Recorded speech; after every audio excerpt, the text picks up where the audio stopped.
Sipa, sipa. Kuya Nick, ay kaya ko dito. Sige, pero magtuturuan muna kita magsipa. Sige, sipa pa. Sipa, sipa, sipa. Sige, sipa pa. Sipa, sipa, sipa. Hindi po, Kuya Nick. Swimming, swimming. Ate Judy. Dali. Sipa. Sipa. Sipa, sipa, sipa, sipa.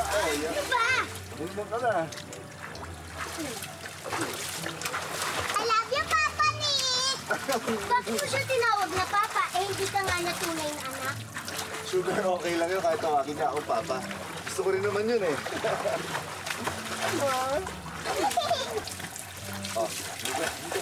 Sir, may tawag po kayo sa telepono. Ganito pa. Ganun ba? Apa.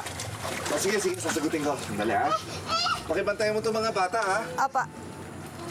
Ayan. Dali, ha? Sagot lang ako ng telepono.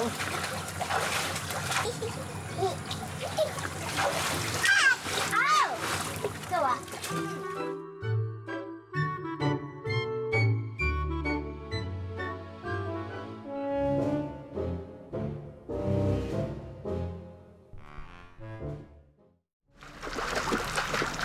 Ate Sugar, ang galing mo pala mag-swim. Oo naman, tinuruan ako ni Kuya. Ako din daw eh. Tuturuan niya daw ako mag-swim. Hello? Binili ko naman sa inyo na magda-day off ako today, di ba?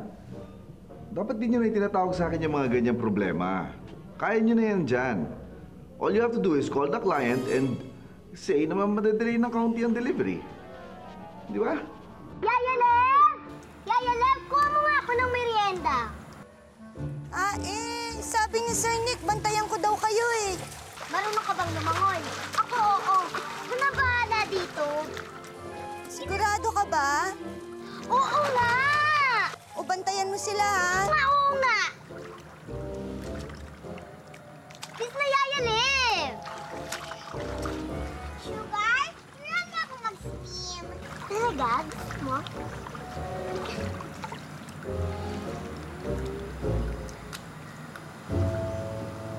Yeah, I know, but... Okay. This is what you do. You call the client now and say, madidelay lang ng one day, just one day.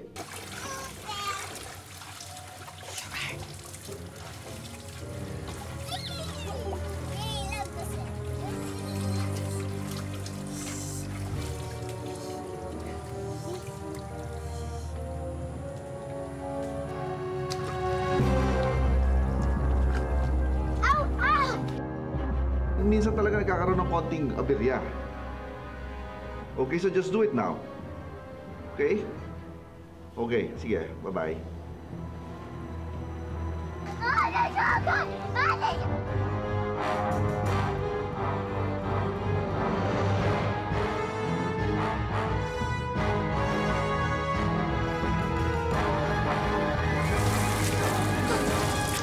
Kuya Nick! Kuya Nick! Nalulunod si Judith! Kuya Nick!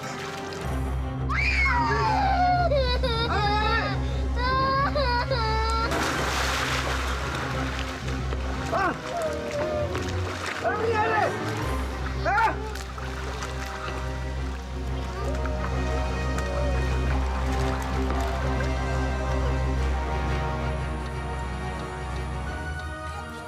Liz! Ano ba nangyari, ha? Ate Judith, huwag ka mamatay! Lab! Lab! Hello.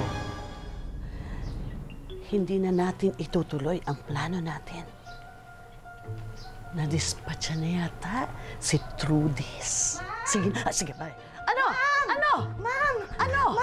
Ma'am, si Trudis po na aksidente. Nalulunod po. Ha? Anong nangyayari sa kanya? Patay na ba siya? Sinusubukan pa pong buhayin ni Sir Nick.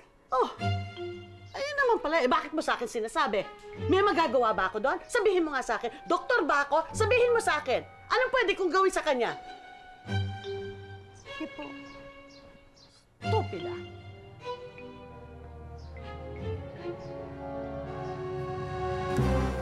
Umakit na kayo! Umakit kayo!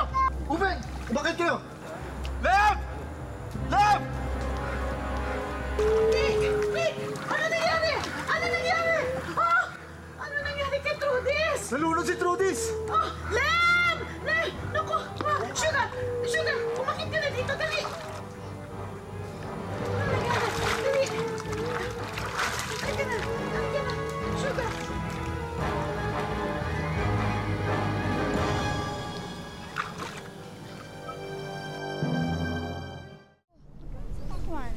Ito. Nako, murang-mura lang po yan. 150 po. Sige, babalik na lang ako ha. Sige po, salamat.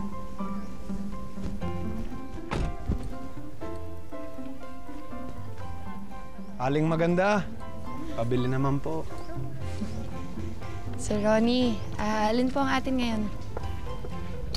Lahat. Lahat? Oo, papakyawin ko na lahat.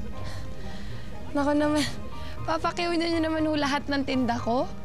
Baka naman ho may bala kayong kompetensyahin itong fruit stand ko. Baka gusto niyo magtayo ng sarili niyong fruit stand, tapos bibili niyo lahat ng paninda ko, tapos ibebenta niyo lang ulit.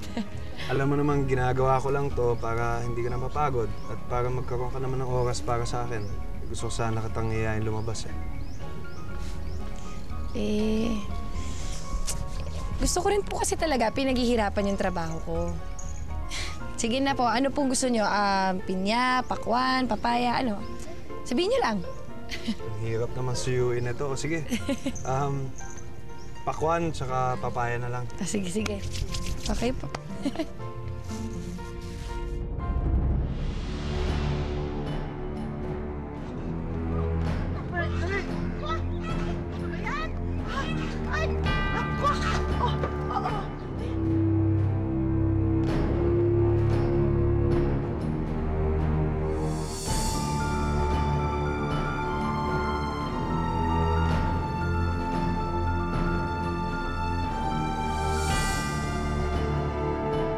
Ito pa, oh.